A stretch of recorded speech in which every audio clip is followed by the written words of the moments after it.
Welcome to Cascading Leadership, the show. We are here for another episode, and we're actually going to be doing something a little bit different than our typical show.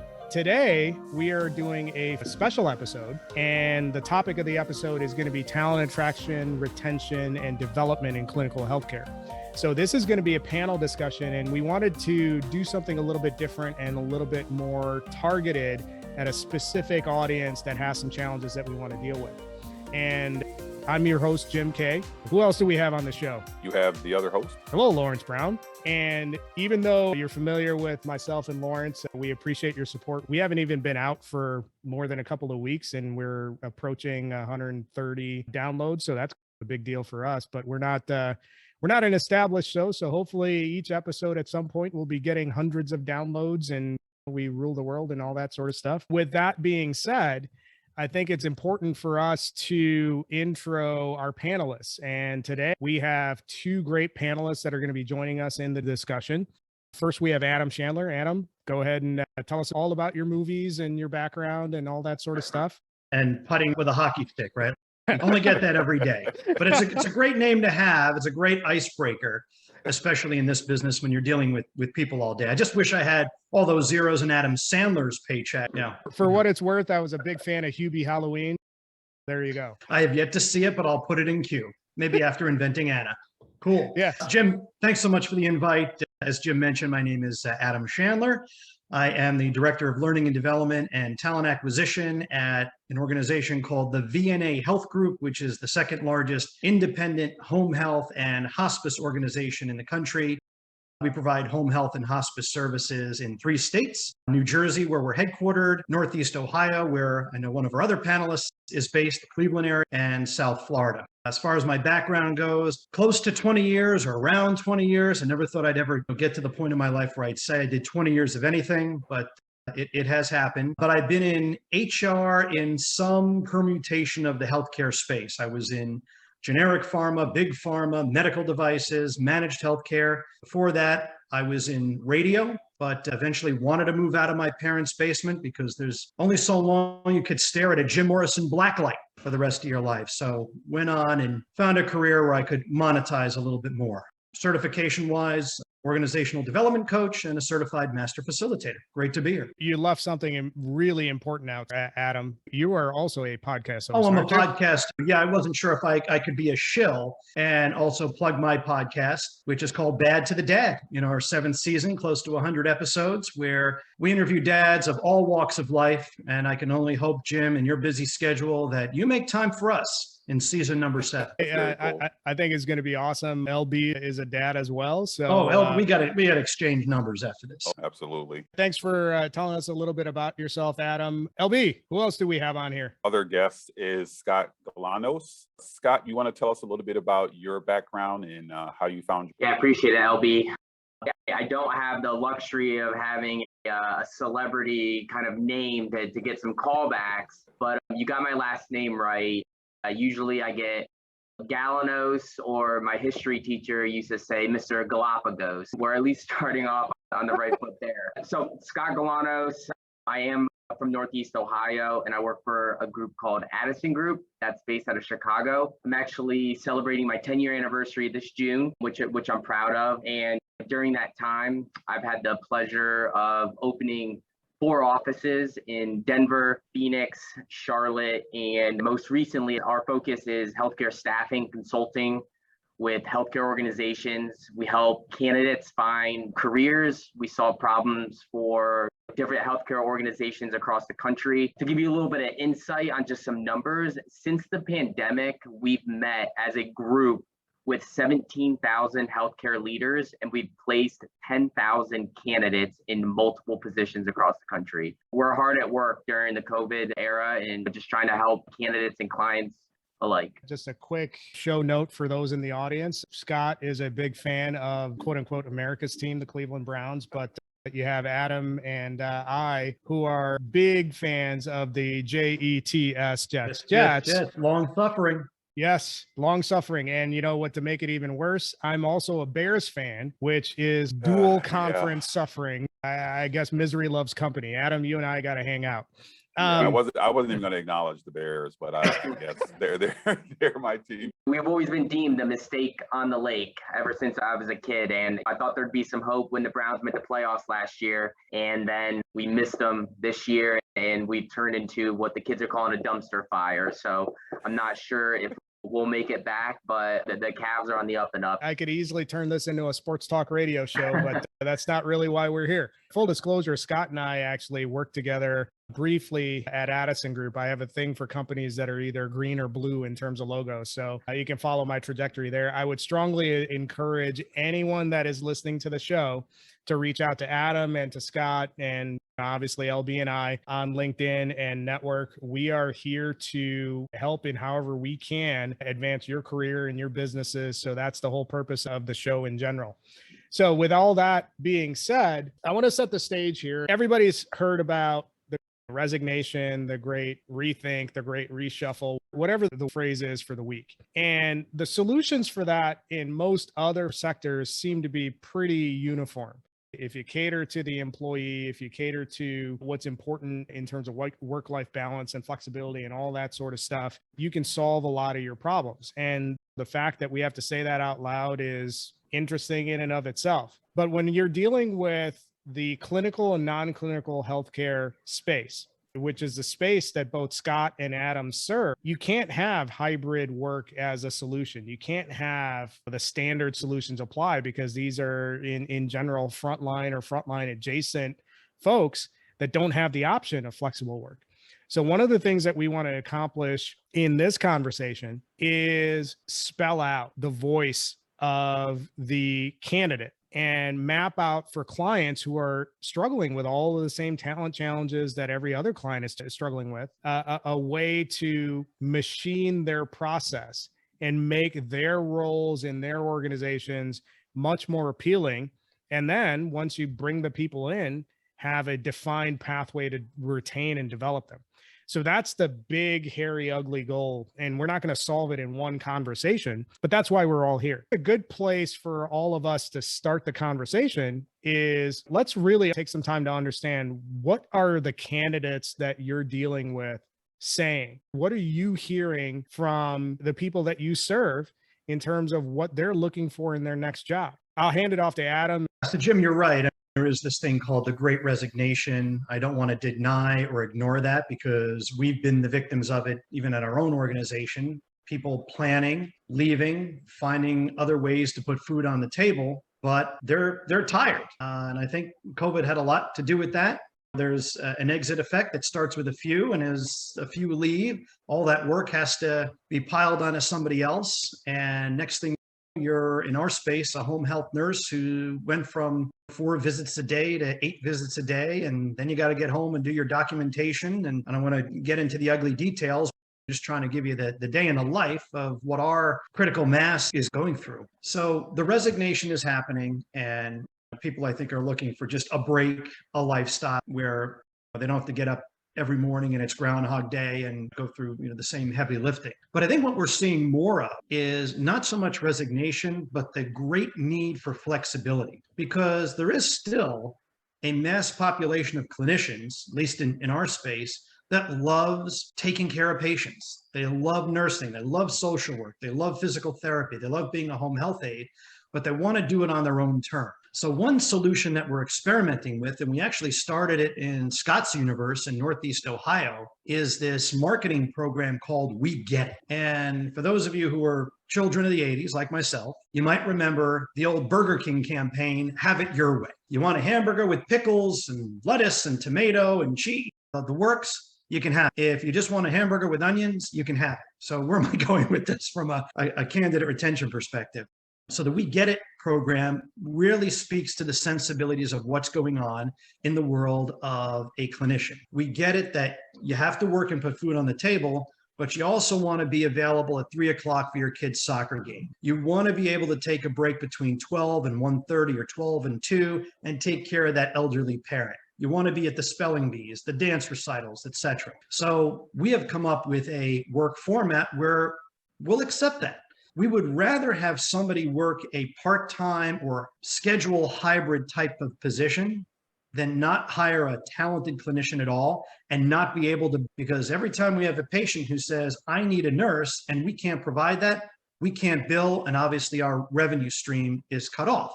So if you want to work 5 days a week, but only from 8:30 to 1, we'll take you. If you can only work 3 days a week and you can only work 6 hours a day, we'll take it. So that's been successful. We started the seeds of that in the early goings of COVID, and now we're making it a thing because it looks like this need for more flexibility is here to stay. So again, we've started experimenting with that. It's looking pretty good. And if you have me back on in a couple months, I could tell you if it's a program that's been sustained. That is a great observation, Adam. I think that's going to have some pretty big legs because part of my research way back when I was doing retention and turnover studies, especially in clinical healthcare, nursing has atrocious retention outcomes. Yep. And there are a lot of reasons for it, but I think you might be on some gold there as far as how that flexibility applied to clinical might actually solve a lot of problems that nurses are dealing with. The timing of this interview is actually timely, and that I was just on a webinar with the Gallup organization yesterday, and they had done a study of retention from 2019 to the present, and they had discovered that the turnover rate among healthcare workers who are suffering, who are dealing with stress, who are looking for well-being, was 31%. 22% for all other industries, but 31% for the healthcare industry, which we find quite staggering. I was going to say that it is staggering, but I think it's actually not really surprising when you look at all that the clinical side of the house is what they have to go through in terms of engaging with all of the issues that we've heard about over the last, and it's hard to believe, 2.5 years now or more. Scott, from a non-clinical healthcare standpoint, what is it that you're seeing and how have you been impacted by the Great Resignation from the perspective of the folks in your industry? I want to also just piggyback off of something Adam had mentioned. Retention and turnover costs could be a whole nother episode, right? Gallup has done studies where most companies have about 26% turnover rate and it can cost anywhere between 1/2 to 2/3 salary to replace that person. So a 100-person organization can be anywhere between 700,000 to 2.3 million in turnover costs. So hopefully some of these points that we're talking about here can help with some retention. COVID impacted us surprisingly in a negative way, and a lot of our healthcare clients as well. We were expecting when the pandemic hit that healthcare organizations would need more staff. And because of the restrictions that COVID had in place with not allowing a certain amount of people in a certain space and things like that, elective surgeries and just simple procedures were put on hold. Therefore, a lot of furloughs, a lot of layoffs happened within healthcare organizations across the nation. And then when we brought people back in, the vaccine mandates as well had some layoffs too. So as companies are starting to ramp back up, we're seeing them become more and more flexible regarding simple things. If you can't change the pay and offer a super high pay rate, we're looking at companies that are offering remote work, whether that's 100% remote, hybrid remote, 1 day a week in the office. And a lot of organizations that have been reluctant to move in that direction, let's say a year or 1.5 years ago, they're moving to that now, and they're attracting more talent now than ever, while still increasing some of those pay rates, while looking at different things that you can add into a job post to attract some talent. So I think there's a lot of things you can do on a non-clinical perspective that will allow you to be competitive and attract that talent. That's a good lay of the land as far as what both Adam and Scott have laid out. I don't know all the ins and outs of clinical and non-clinical healthcare. What I do know, and what a lot of people may not realize, is that people in these spaces are given sort of a rock and a hard place choice. You have to choose between your livelihood or your life, depending on the circumstances. Scott and Adam, how are you seeing candidates being impacted by that choice? Because I can't relate to that choice. Hey, you can either choose to provide for your family or you can choose to put your life on the line and die. I'm not being dramatic, but that's the truth. No, you're right. What have you heard from candidates in terms of grappling and how they get over making that decision? It's a real thing. And I think it needs to be, if it isn't on the radar of clients, it certainly needs to be, because that's the choice that some clients, or all clients, are having their people make when they have these hard and fast rules that have no flexibility. I think in my space, so when I say non-clinical, it's a lot of medical scheduling, medical billers, collectors. Those are the candidates that I'm working with. What they're seeing is that they can find a job anywhere, really. They're not just applying to a local organization, let's say in Cleveland. They can apply to hundreds of organizations across the nation that offer remote work. They're looking at what's in it for me. It is a candidate driven market. My skill set is sought after. What job descriptions are going to offer company perks, flexible schedules, a good pay raise? Those are going to be some of the hot buttons that candidates are wanting in. Those are really good points, Scott. And I totally echo the what's in it for me. My favorite radio station, right? WIIFM. You could advertise that you're an award-winning organization, right? And you're Gallup best in class this, and you're one of the great places to work that. But while everybody likes waving that banner and joining a winner, at the end of the day, it's what are you going to put on their table? Most of our non-clinical positions are remote, and you have the flexibility to come into an office if you want, but you have to adhere to all the protocols. You have to be vaccinated. Now you have to be boosted, and you have to wear a mask. As far as the provisions, what's the gold, right? What are the gems for a candidate to be attracted to our organization? I think one of the centerpieces is education. And we have a tuition reimbursement program of $12,000 a year, which I find competitive even in the private sector. We're a nonprofit, and we're making this big investment in education. And that's not just in a matriculating academic program, it's also in professional development, CE credits, things like that. And we position that as a competitive advantage. We have the most educated, most up-to-date clinical workforce or non-clinical workforce. That might make a patient or one of our joint ventures want to refer us as a home health aide option versus another organization. The other thing I want to bring up, and Jim, you nailed it. It's my life or my livelihood. One of the questions we're hearing more frequently in the battery of questions that candidates ask is, how am I going to be protected when I go into a person's home to provide direct patient care? Now, I'll take you back to March, April of 2020, when our patients were saying, please don't come to my house. I don't want whatever gunk you're bringing from somebody's house into mine and getting us sick. So we heard that loud and clear. And we essentially put the business on pause. Some other of our competitors not only went on pause, but they went completely dark. But we saw this as an opportunity. And yes, we lobbied the federal government for PPE, and we got it. But we also realized that it's an opportunity to become the home health aide organization that provides patient care in the COVID era. So whether a patient is suffering from COVID or they just need a regular visit, we want to be the ones that are prepared to make those visits. So we do gown up, we mask up, we shield up, we glove up. We provide training on not just how to take care of a COVID patient, but how to work with their family. How do you use compassion and clinical skills in order to make this a more marketable visit and make us a more marketable organization? There's so much talk around infection control. Anything you bring into the home and put down on the couch has a possibility for spreading infection. So we came up with this creative mode of a two-nurse system, which we used fairly regularly during the height of COVID, where one nurse would go in fully gowned up. They'd bring in nothing except their clinical skills and knowledge and their warm and sunny dispositions. And there'd be another nurse in the car taking dictation in the EMR system on their tablet. So the nurse didn't have to pick up something and put it back down in a patient's home. There were some creative and very enterprising ways we were able to keep the business alive. But at the center of all that was, do we have all of the right materials and resources, to borrow a Gallup term, to keep our clinicians safe when they went in the home, and our patients as well? As I was thinking about what you were both saying, is that this is, I can't remember the term that you used, but from a corporate standpoint, it's innovation all day long. Adaptation was the term I think you used.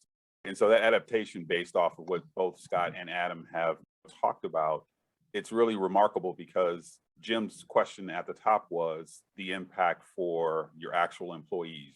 And so you think about how you've answered the call in terms of what some of the concerns were for both employees and, in Adam, your instance, with the patients as well, and that being an important element. Do you think that would have occurred if it were not for COVID? Has that accelerated this perspective? When I was talking to Jim last week, I just got done reading a book called Think Again by Adam Grant, and it talks about people or companies that they do things because it's always the way that it's been done, and that's just where they're stuck at. And so now we're in this great rethink and great revamp, and COVID was an accelerator for a lot of companies. It's just not healthcare, it's every industry. How are we hiring? How are we attracting talent? And more importantly, how are we retaining that talent as well? So from a personal perspective, at Addison, we became a flexible hybrid workshop, and it's our employee reviews have skyrocketed, our retention has skyrocketed. So I see it in my own company and with companies that I work with. That shift happened, and it was accelerated because of the pandemic. There was some benefit to the pandemic. Let's face it, the pandemic stunk. I'm sure that everyone on this call knew somebody who was affected, maybe had a family member who was laid out. I know I lost friends who had passed away due to COVID, especially in the early going. So a whole lot of negative around COVID. When you look at the history of work and what it's done for work, I agree with Scott. And again, all of our non-clinicians went hybrid or mostly remote. So from a productivity standpoint, we're probably getting 2 extra hours out of them a day, which turns the needle sometimes the other way because it's hard to shut it off and you're working a little later into the evening or a little earlier in the day. But I think people enjoy that trade-off in that they would rather have a little more time at home, be able to do laundry, pick up their kids from school, than have to come up with other alternative resources. And I think people, at least from what we hear in our pulse surveys, at least on the non-clinical based at home side, is that they're okay not having that line of demarcation of, all right, I leave home, I go to a place for about 8 hours, I leave it at work, and then I come back home. I think people are finding that without a lot of oversight, they're able to come up with their own workday construct that works for them. They're gonna respond to emails and texts when they want to, as long as there's nothing terribly emergent, they'll get the job done. So I think as long as you create a culture that is empowering and allows people that flexibility to carve out parts of their day to take care of personal things, then we've reached a real level of comfort. I would agree with you. I've managed remote teams since 2007. And there's just been all of what I talk to people are like, oh my gosh, how did you do that? And there's this myth that when people are working remote, there's this thing about like they're off partying or whatever. And what I found was the research that I had done for the company that I was working for when I initially joined that company was that the productivity was generally higher, much higher for those that were working remote. And Adam, it kind of speaks to what you were saying. I don't know if it's instinctively, but people generally will work more. They're on a little bit longer. And so you have to be careful with that. But the trade-off oftentimes is that, to your point, they feel more comfortable about that flexibility that they have. So it doesn't, that break in the 8-hour day gives them a sense of where you can take a deep breath and you can get things done and focus in on what's important to you while getting your job done. That's a really good observation. And I want to piggyback on a few things that Adam and Scott have said. I came in to this show with the thought process that the challenges that clinical healthcare and non-clinical healthcare has to solve are going to be somewhat unique to that space. And I haven't gotten off of that, but there's something that Adam said, hey, candidates, and Scott, you referenced this too. Candidates are always going to be looking at what's in it for me. And that's universal across any sector. This is a leadership. So when we look at, hey, if we're in a hiring position, we always need to be clear about how does this role that we have within our organization advance the objective or the mission of that candidate that we're in front of. So that's going to be a communication point that everybody needs to be in line with. The other thing that's interesting, to your point, Adam, was about the productivity component. So I've primarily spent a lot of my time on the staffing side in IT. And throughout the Great Recession and COVID and all that sort of stuff, the conversation that I got from my managers or from my hiring managers was that we lifted and shifted into remote, and our people have never been more productive. They've actually been 20, 30, 40% more productive than they were when we were on site.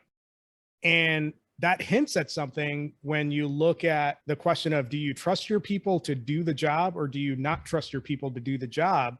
Because I forgot who it was that mentioned it, but somebody in this panel said, we can't have remote because people are going to be out on the golf course or screwing around. And that simply hasn't happened. And I think that's an important point to call out because, pardon my language, but we're all grown ass adults. And what we're looking at is, how do we integrate our work and our lives in a way that's as seamless as possible that accounts for everything? And the organizations that actually do that are going to be the ones that benefit from it. And that's the common thread, is that organizations that effectively allow for the integration of work and life into the employment landscape are going to be the ones that benefit from this shift that's happened. Am I off base, or is that in line with what you guys are seeing, Adam and Scott? Question to both of you. I think trust is a huge factor, right? You were spot on. We're all adults, and I'm going to hire and trust that everyone has the same goal, on whether it's a day-to-day, a weekly, or quarterly goal. And we have to treat our employees with trust and with respect, and therefore give them that flexibility. And I think specifically within healthcare, it's a women-driven industry. And we're talking about having mat leave and childcare and things of that nature. And if you're offering candidates, in my world, remote job, and they're able to go to and from daycare, they're able to take care of what they need from home, you give them the flexibility, that's going to set you apart from other organizations that are requiring you to be on site 9 to 5 every day. I agree with you, Scott. And I personally think, because I'm a learning guy, but I'm also a talent acquisition guy, it starts with hiring. We can't continue to treat people, regardless of their discipline, like they're commodities. When there's a job opening, it's staffing, right? There's a difference between staffing and recruiting. Staffing is somebody's off the street, they're available, you hire them. There's no vetting process. With recruiting, and this is a culture that we're working on, and I think we've established quite nicely, we're vetting candidates for things like response, going above and beyond, managing your own, time management, managing your own calendar, managing your own responsibilities, because that's so front and center in being a clinician in the field, and it's so front and center in being a self-governing employee at home. So if you can vet that out and your candidates are sincere, you've got a good thing going. So we spend a lot of time on that. Maybe we spend a little bit too much time trying to understand the hardwiring of our candidates, but we make that investment on the front end because we don't want to be dealing with retention issues and things that we didn't see as red flags now all of a sudden surface later in the game. You touched on this whole idea of trust. And I'm curious to know, what feedback have you gotten since this shift has occurred from candidates that in turn become employees? What would you say are some of those ways in which you help to build that trust? As a young leader, I've had to make mistakes, I've had to fail, and I had to be open to being vulnerable about things that maybe I've done incorrect in the past and learn from those. So I think just setting expectations with the team, being vulnerable, being open and on communication on what your expectations are, being available. I think all of those things can create an atmosphere where you're a trusting employee. And that would go on to not micromanage the employee, because then you're coming off as if you don't trust them. So I think it starts with the leaders and how they're operating with their teams and how they're communicating with their teams. I was like a Scott once, had a lot of leadership stumbles. I know my first throws into leadership, I would raise my voice and drop a lot of F-bombs thinking that would motivate my people. And it certainly didn't. I think it actually got worse, their performance. And then I made a lot of assumptions and foisted a lot of what I thought were the best practices instead of reaching out to people who are now my coaches and mentors. So I agree with Scott. I certainly coach. I certainly do a lot of communication. I spend a lot of time with my team. I have a coaching format that is more of a dialogue than a monologue, because I really want them to own their own development. I want them to own their own desks, if you will. But in any of the meetings or constructs and the culture of my departments. It is player coach. I want to give everybody the opportunity to be able to contribute. Taking that a step further in hearing the feedback of our employees at large, one miss I think we've had since we've shifted to a new work style in the pandemic is how we onboard and communicate our employees. And we're talking about retention. It is so important to get this right from the beginning. We actually had our head of data analytics and quality do a presentation about our retention for nurses from 2019 to the present. Numbers weren't great. They were a little embarrassing. But as a talent acquisition team, we felt we were doing everything in our power to upsell the position, create a good onboarding experience.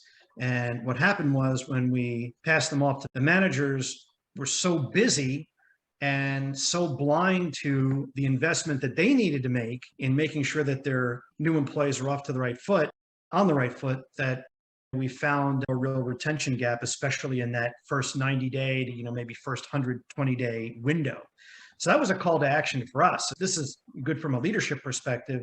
Listen to your employees, trust the data. It's like the rear view mirror. It doesn't lie. It's information that you can use to create action. So we're developing a VNA university for frontline managers. And the very first module we are teaching is, what does the manager need to do, or the delegates or the team, in order to create a winning first 90-day experience? And it actually begins way before day one. That communication has to happen at least a couple of weeks before the new hires start. Great learning for us. And this is something that we're implementing and hoping that we could see a turnaround in that data. That's a great analysis. And when you talk about the onboarding, it's interesting how you loop back to the acquisition aspect of that as well. I felt like I was reading your mind, because I think that sometimes organizations lose sight of how critical onboarding is. And so HR does their air quotes, they do their part, but that handoff becomes critical because it has to be clear what the step throughs are.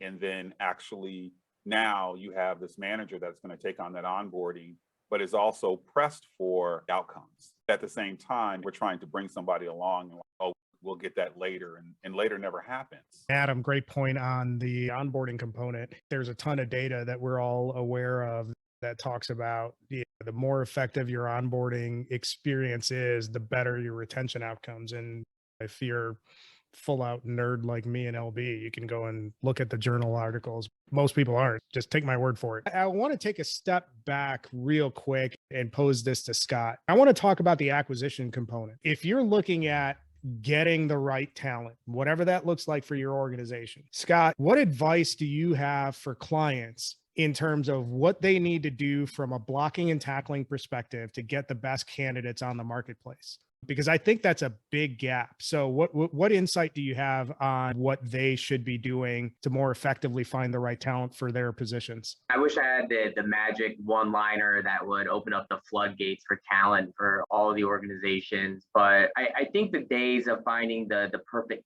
candidate are over, right? For a few reasons. The market's tight, and you really want to hire somebody maybe at 80-90%, so they have a little bit of room to grow. But to attract them, it starts at the job post, in my opinion. I going back to the onboarding piece, I'm thinking of a couple clients that I work with, and some of their job posts, they outline specific requirements that you actually need to have to perform the duties of the job.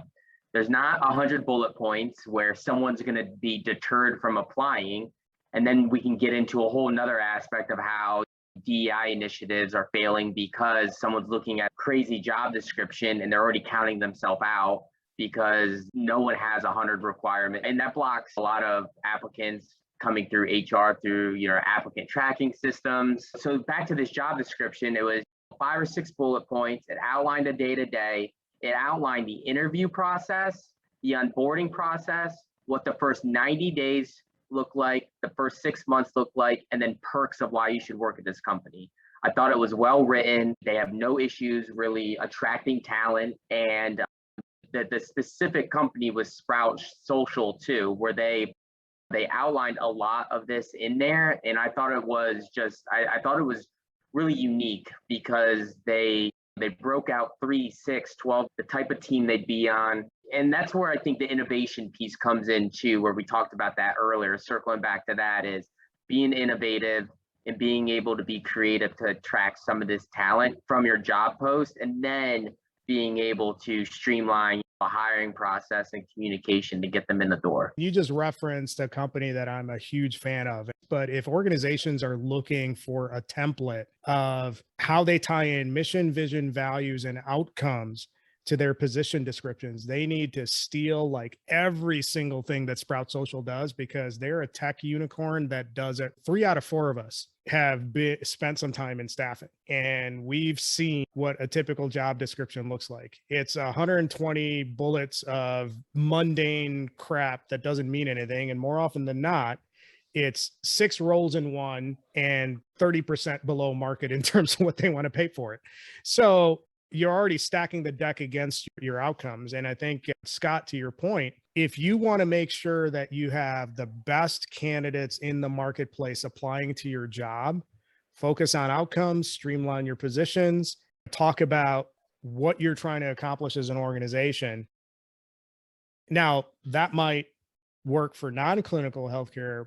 I want to shift to Adam and see, how is that doable for the clinical side? How do you attract a bigger candidate pool for the clinical space? Yeah, I just want to pick up on Scott's discussion of the job description and how important that is, because there's a lot of competition out there. There's a lot of home health agencies, but there's also a lot of healthcare organizations that are looking for the same people that we're looking for. So it's important to differentiate.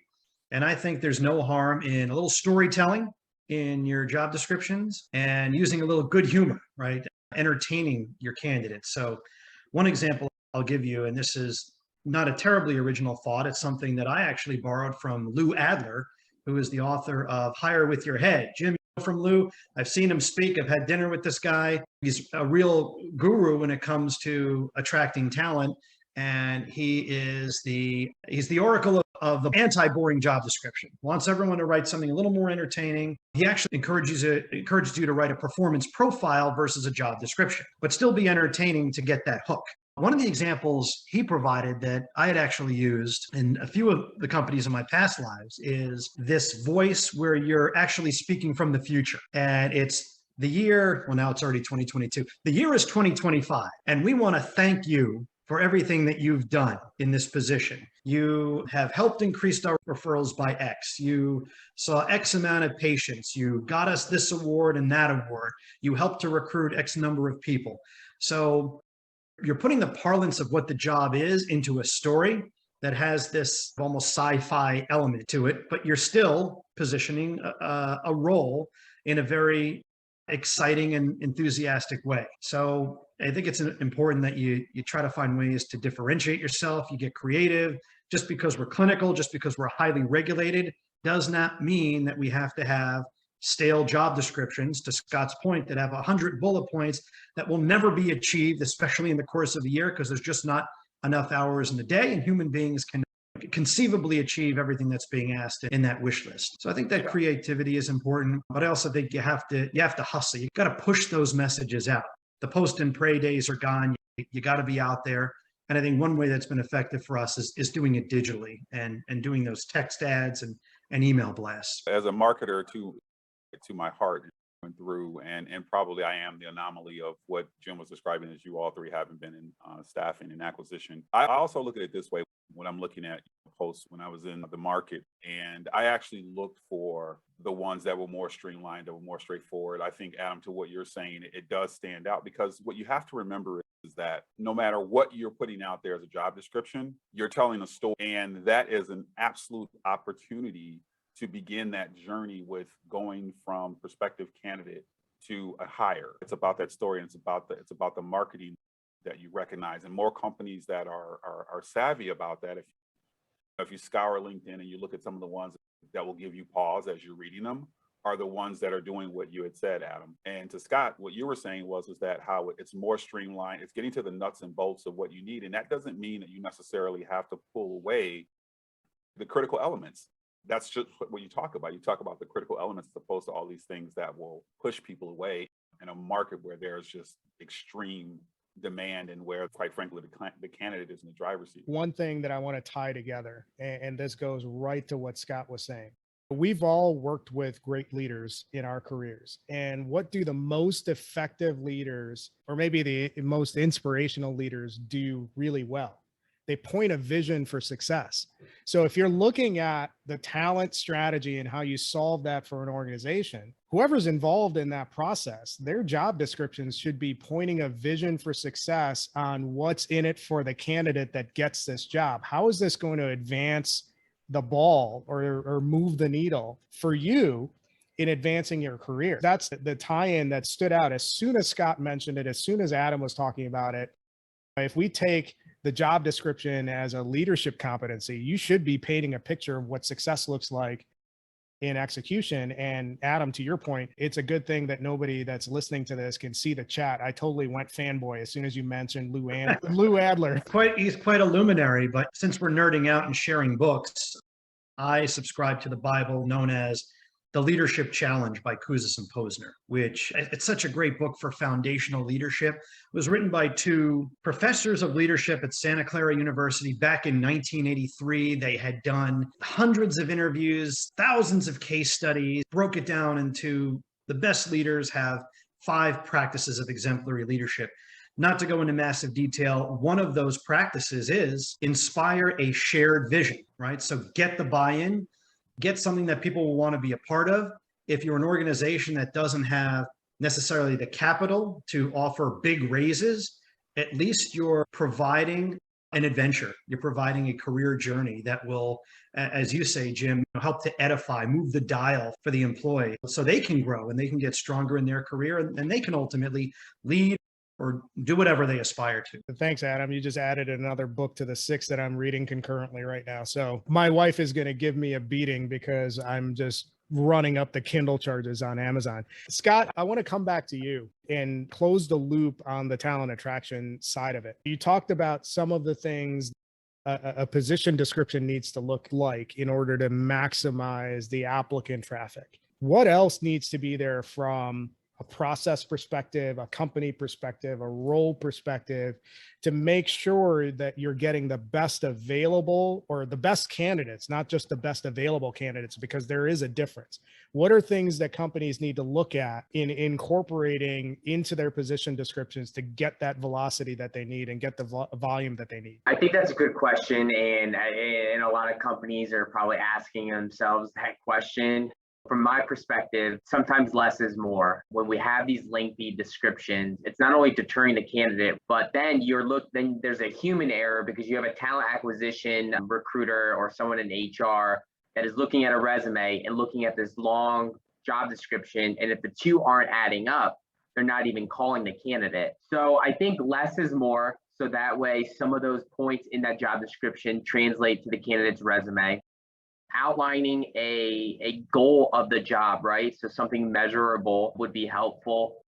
Adding in pay rates. A lot of states have now passed laws where you have to include the pay rate. So that is going to be something to look at, especially if it's competitive. Just some of those perks. Do you offer remote? What type of PTO package? 401k? Do you do potlucks? Are there team outings? Things that are going to set you apart from not only the competitor down the street, but you're competing nationwide these days. So if you can, some of the stuff Adam was talking about, maybe putting some humor in there, being innovative to catch someone's eye, those are going to be where the applicants go. Jim had talked at the top of the hour about what our show is and what we hope to accomplish. And so one of the questions that I have is, from your vantage points, right, as leaders and being in talent acquisition space, and this is not necessarily, the question is not necessarily just in this space, but as leaders in this space, what advice would you give to candidates? So we've talked a little bit about on the firm side of things, but at things that you've seen, what would probably be maybe 1 or 2 things that stands out that would be a benefit to prospective candidates? I think in our space, if the company does their homework on the organization, understands our history to the theme we just spoke about, understands the mission, I think that's important. But I would say be bold and ask a series of questions of their managers of what is this relationship going to look like? Here's what I bring to the table as a candidate, but as a manager, Am I just filling a job, or is there a partnership here? Are you hiring me for the job, or are you hiring me for the next 3 to 4 jobs down the line? Am I going to be coming in here just using the skills I already know, or is there a pathway to develop new skills? And on the other side of the coin, LB, I would say coach your managers to ask your candidates, how do they want to grow? What does development look like for them? Every time we bring in a new hire, yes, we go over the job description. We want to make sure that they understand the priorities of the role, but we also do goal setting, selfish goal setting in a good way. We want to know what the candidate wants in order to make the opportunity more engaging. So how do we weave that into the meshwork of the day-to-day responsibilities of the job? Yeah, that's a nugget. I really appreciate that. The lead time that you gain from asking that question as a manager dials you right into what are the motivating factors for that prospective candidate and what hopefully will be an employee. I'm not going to torture Jim. That's Marshall Goldsmith, the 6 questions. 6 coaching questions. It's another book, but save it for after you read the Leadership Challenge. He's writing it down as we speak.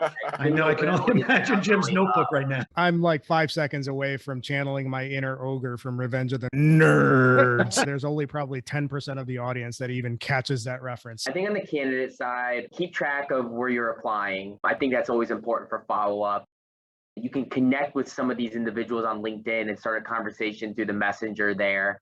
You can attend networking events where some of these hiring managers or leaders might be. Really, you want to set yourself apart as much as the client should set themselves apart, because you want to be that standout applicant. On the organizational side, I think during the interview, outlining expectations for onboarding and how you're going to train and develop this individual, management style.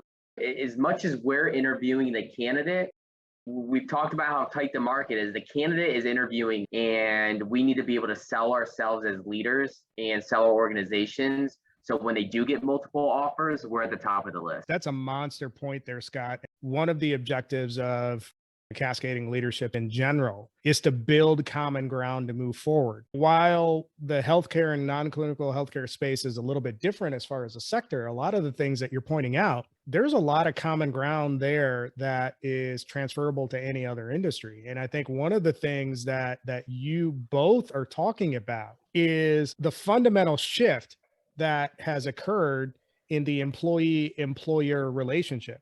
The CEO of Gravity Payments, Dan Price, talks about this all the time. And Scott and Adam are hinting right at the same thing within your spaces.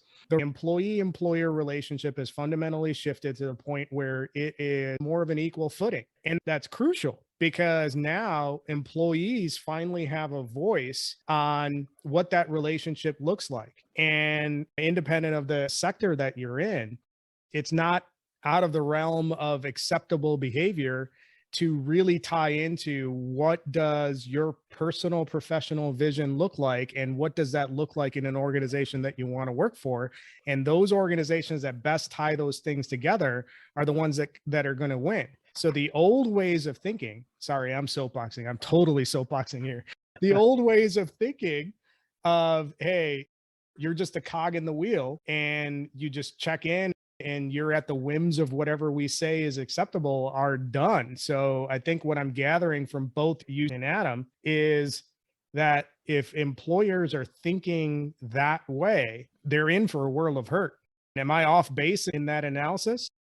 Jim, I think employers still need to have standards, right? They should still have, I don't want to use the word profile because that puts people in a box. They should have competencies. They should have a vision of what a good employee looks like. And I think that needs to hold true. While it's a quote unquote candidates market, good talent has options.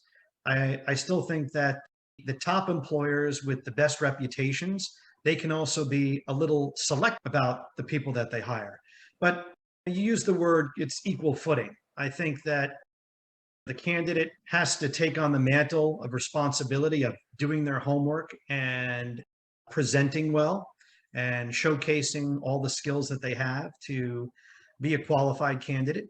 And I think there's also an onus on the hiring entity to maintain that level of achievement and greatness and desirability, because One thing to have open jobs, it's another to have open jobs and be a best in class organization.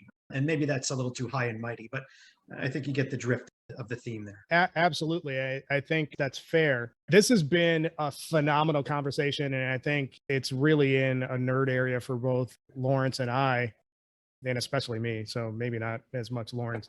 I could talk about this stuff for hours. I want to thank both Adam and Scott for being part of the panel and offering their insights. It's been a phenomenal conversation, and I wouldn't be surprised if you're going to be invited back for a deeper dive in a particular area. Before we sign off, I want to do an effective job of making sure that organizations and leaders within organizations who are listening to this have some key takeaways that they can implement right now.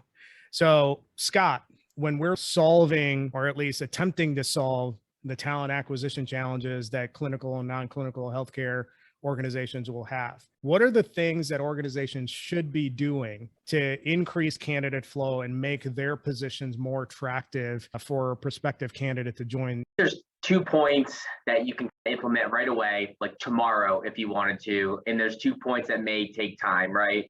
On the latter piece, if you can have those hybrid schedules and offer remote, that's just the way the workforce is shifting, especially non-clinical healthcare. Increasing pay rates and sign-on bonuses, those are going to always help.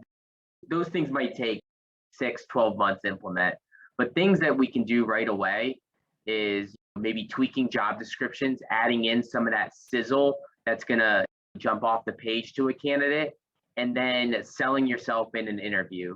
So outlining some of those discuss in terms of onboarding, training, expectations, and the end goal of a position. Those things we can change almost immediately. And I hope whoever is listening takes away 1 or 2 things and just rethinks how they're approaching their talent acquisition and changes some of the way that they're hiring, and hopefully it helps. Thanks for sharing that, Scott. And for those that are listening, again, I encourage you to reach out to Scott. If you are trying to figure out an acquisition challenge, you definitely need to connect with Scott on LinkedIn and get his advice. He'd certainly be able to steer you the right direction. Adam, from your perspective, share with us how companies can benefit from a developmental and retention side. I go back to that whole idea of the managers needing to invest in their employees. And it's not just an investment in a lot of the material items that employees get. It's certainly in time, providing as much time as you can in order to make sure that the employee is enjoying the experience. I know that management is hard. You've got your day job, but part of that day job is taking care of your employees. And I think there's tons of research out there that indicates that no one has greater impact in the employee experience than the manager. I would also try to customize the experience. Don't make it cookie cutter. Don't put your employees in the same box as others if it's not going to engage them and if it's not going to hit their own personal and professional goals. If you have some sort of education system in place, whether it's tuition reimbursement, whether it's in-house learning with a learning and development group, whether your employees can go out and fetch that information externally with learning programs, mentorship, coaches, that is only going to enhance the employee experience. And again, speak to that what's in it for me, but not in that arena of greed or perceived greed about show me the money, give me a bonus, give me a fat match on my 401k, but take care of me, help me grow, help me to cultivate my own career and do it in a partnership. So I think that's very important. Awesome. Thanks, Adam. I appreciate that. So a couple of things that I want to key in on is that, first of all, we thank both of you because the level of expertise that you have shared with us is critical. And we are absolutely a leadership show. And we appreciate the leadership that you've shared. And I can't stress enough about reaching out to Adam on LinkedIn and leveraging his expertise. The learning and development side, just leadership in general, I really appreciate it. And as we've talked about, and what you've heard is that both Adam and Scott have talked about reading, right? And so you've heard this term before, maybe you haven't, but reading is leading. That's a critical element. They've both talked about the importance of social and reaching all of us really on LinkedIn and leveraging whatever information and support that we can offer. And then I think the other side of it is that leveraging the knowledge that you glean from this show and what you've heard today. So just make sure that you're reaching out, because that's one of the reasons that we're here. We want to make sure that we can help people move further faster. So thanks again to both Scott and Adam. Phenomenal conversation. I appreciate you sharing your insights. That wraps up this episode of Cascading Leadership. For those of you who haven't checked this out, you can find us on all of your widely available podcast platforms. We're everywhere. Hopefully this special episode offered something unique to people that are dealing with some unique challenges in clinical and non-clinical healthcare. Thanks again for the conversation, and we will catch you on the next episode of Cascading Leadership. Have a good one.